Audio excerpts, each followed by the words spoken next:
reasons we went to 3 zones for Prototype 2 was feedback from the players. They really wanted a better visual world. They wanted a world that they could really be immersed in. And by going to 3 distinct zones, what it meant was that we could give a greater level of memory and resources and just focus and attention that our artists could deliver to each zone to make them absolutely stunning and beautiful and a rich environment to play with. It's enabled us to provide the player with different challenges, different experiences, and give the player something unexpected whenever they progress forwards. We wanted to have 3 areas where we could have sort of a military zone, a pristine zone, and an infected zone, and have them stand on their own.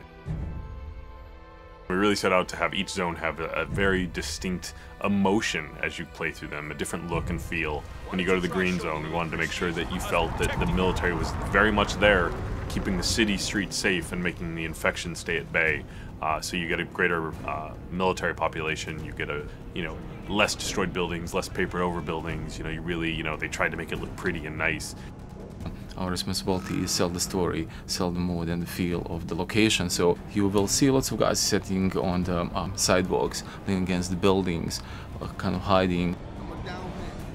We also focused on having a dynamic exposure so that you could have dark areas and bright areas, and having the camera really adjust for that. So it didn't feel like this monotone area of just constant intensities. A lot of the threat that you find in the green zone is slightly more insidious. It's kind of hidden away.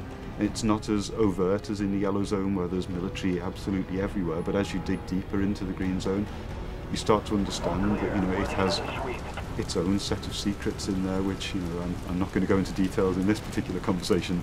The yellow and the green zone represent sort of the progression to the red zone. The green zone starts out as a living normal civilization where people are still going about their daily work.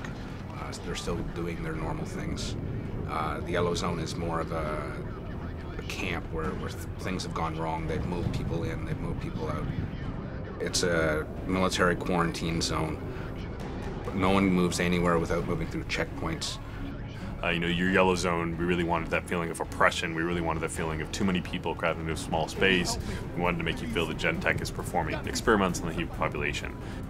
With the yellow zone having kind of expanded in such a way that the shanty towns are spilling out into the streets, what you tend to find at ground level, at least, it's a much more enclosed gameplay space and a much more dense gameplay space, which means that if you get into a fight, it changes your tactical options. So it's just asking different things of the player and requiring them to approach situations in a different way. The checkpoints are far more important.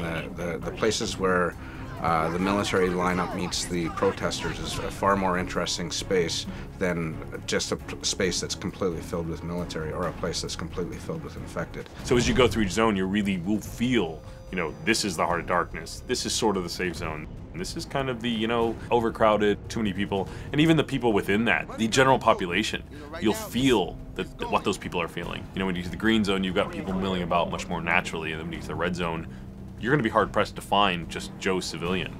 You're going to find a lot of infected. You're going to find a lot of people worried for their life. So the zones are actually unlocked in a linear sequence as you go through the game.